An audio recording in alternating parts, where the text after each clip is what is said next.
नमस्ते। जब हम बालों के बारे में सोचते हैं तो दिमाग में सबसे पहले क्या आता है? स्टाइल, है ना? पर क्या ये कहानी सिर्फ इतनी ही है?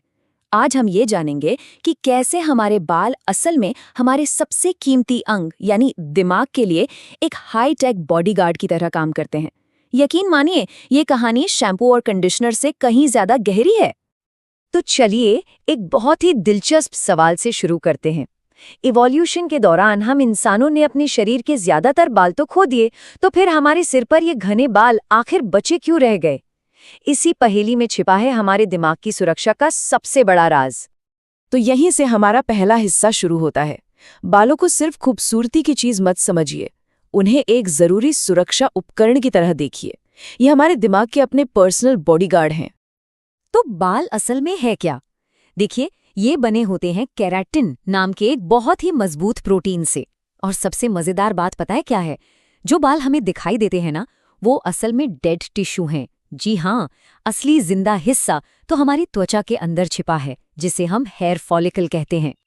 अच्छा, तो ये बाल उगते कैसे हैं? ये एक लगातार चलने वाली साइकिल है जिसके 3 फेज हैं। सबसे पहला आता है एनाजेन फेज यानी ग्रोथ फेज, जो 2 से 6 साल तक चल सकता है। इसके बाद आता है कैटाजेन फेज, जो सिर्फ 2 हफ्तों का एक छोटा सा ट्रांजिशन होता है। और आखिर में आता है टीलोजेन, मतलब करीब 3 महीने का रेस्टिंग फेज, जिसके बाद बाल झड़ जाता है और वहीं से एक नया बाल उगना शुरू हो जाता है। ठीक है, तो बालों की बनावट तो समझ आ गई, पर अब जरा ये देखते हैं कि विकास ने इन्हें एक खास मकसद के लिए कैसे तैयार किया, खासकर भारतीय उपमहाद्वीप में, जहां ये एक तरह के नेचुरल सनस्क्रीन बन गए।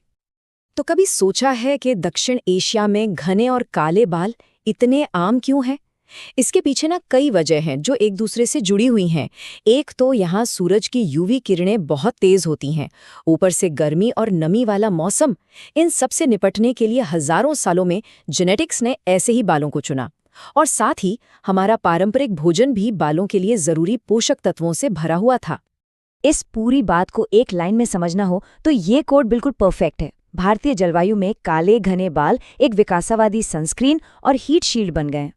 ये बिल्कुल सटीक बताता है कि यहाँ बालों का मुख्य काम दिमाग को सूरज की गर्मी और खतरनाक रेडिएशन से बचाना था। लेकिन तब क्या होता है जब ये नेचुरल ग्रोथ साइकिल टूट जाती है? यहीं से बालों के झड़ने की वो समस्या शुरू होती है जिससे आज बहुत से लोग परेशान हैं। एक बात समझना बहुत जरूरी है, हेयर फॉल अपने आप में कोई बीमारी नहीं है। ये बस एक इशारा है कि वो जो ग्रोथ साइकिल हमने समझी थी ना, उसमें कहीं कोई गड़बड़ आ गई है। तो इस साइकिल के टूटने का कोई एक कारण नहीं होता, इसके कई ट्रिगर्स हो सकते हैं। इसमें सबसे बड़ा रोल तो होता है जेनेटिक्स का। फिर आते हैं हार्मोनल बदलाव, जैसे DHT नाम का एक हार्मोन जो फॉलिकल्स को सिकोड़ सकता है। इसके अलावा शरीर में पोषण की कमी और लंबे समय तक बना रहने वाला स्ट्रेस भी इस साइकिल को बुरी तरह से बिगाड़ सकते हैं।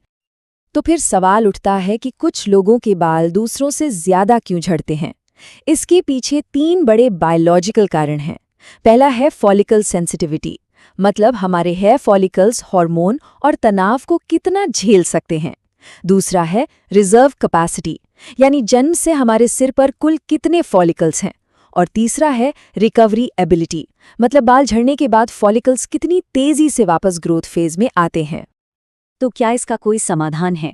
अब दिलचस्प बात यह है कि जिसे हम एक मॉडर्न प्रॉब्लम समझ रहे हैं, उसके जवाब हमारी पुरानी परंपराओं में छुपे हैं, और वो भी बिल्कुल साइंटिफिक जवाब।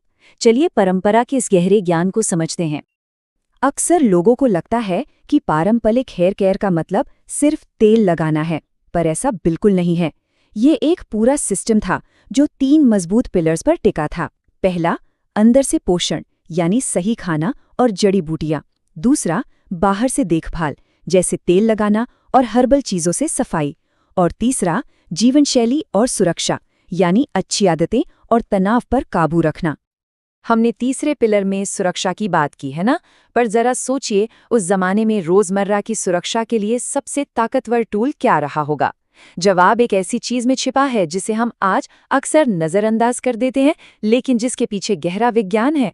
और वो उपकरण था सिर को ढकना, जी हाँ, दुपट्टा या आंचल। और जरा इसके पीछे का साइंस देखिए। ये यूवी किरणों और गर्मी से बचाता था, प्रदूषण और धूल से बालों की रक्षा करता था, बालों की नमी को उड़ने से रोकता था और हवा या रगड़ से होने वाले नुकसान से भी बचाता था। ये एक मल्टीपर्पज शील्ड थी। लेकिन समय के साथ ये रिवाज पुरुषों और महिलाओं के लिए अलग-अलग क्यों हो गया? महिलाओं के लिए ये अक्सर पहचान और परंपरा का हिस्सा बना रहा। वहीं पुरुषों के लिए ब्रिटिश राज के दौरान बदले हुए नियम, नए तरह के कामकाज और मॉडर्न दिखने की चाहत ने इस आदत को लगभग खत्म ही कर दिया। तो सवाल यह है कि इस सारे पुराने ज्ञान का हम आज की दुनिया में क्या करें? चलिए अपने आखिरी हिस्से में इसी पर बात करते हैं और देखते हैं कि आज के बालों के लिए ये प्राचीन नियम क्या हो सकते हैं। तो एक मॉडर्न हेयर केयर रूटीन कुछ ऐसा दिख सकता है। पहला, अंदर से पोषण दे। दूसरा, बाहर से बालों को बचाइए, चाहे हैट से या स्कार्फ से। तीसरा, सौम्य तरीके से सफाई करें और तेल का इस्तेमाल करें।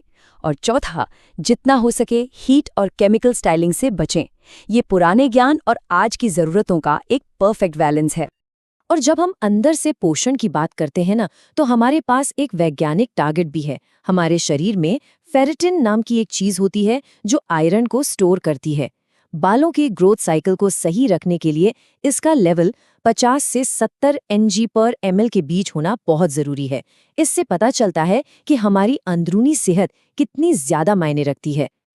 ये कोट पूरी बात को एक साथ निचोड़ देता है। एक प्राचीन बहुस्तरीय तकनीक, कुछ हिस्सा सनस्क्रीन, कुछ प्रदूषण मास्क, कुछ आध्यात्मिक ढाल जो एक सौंदर्य परिधान के भेष में छिपी थी।